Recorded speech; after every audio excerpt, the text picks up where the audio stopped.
It was a very challenging project because there were a lot of different groups that had to be involved.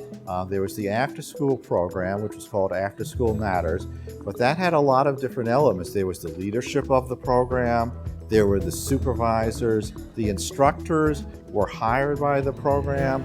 All of these people had to get on board. They had to agree with the processes. And then the programs took place in the school.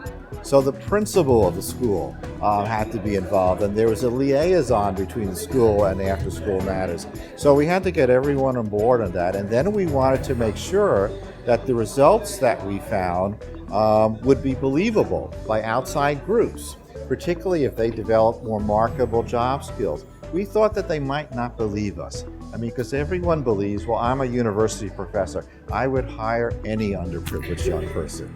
So we wanted them to believe the results. So we had human resource workers, professionals from the business world who helped us create the mock job interview and who administered it. They conducted all the interviews because we thought that for policy people, for business people who might want to hire young people, they would believe the results more if the interviews were conducted to determine marketable job skills by human resource professionals who worked in the business world. So those were some of the challenges that we had to make it all work and to convince people also that the randomization procedure was best, particularly for instructors, because the instructors wanted to pick who they thought would be best in their program. But we wanted to make sure that they just weren't getting the best kids, because then we could say, well, those kids would have done better anyway, and it wasn't the result of your program. So we had to persuade them, and it was difficult, that it was best to have a lottery. And that also would be fairest for the kids who didn't get in.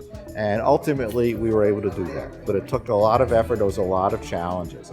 I told the people in the audience, there was always something going wrong. And before I started the program, I had no gray hair anywhere. And this is what it got me. So you can see that there were challenges that we had to deal with.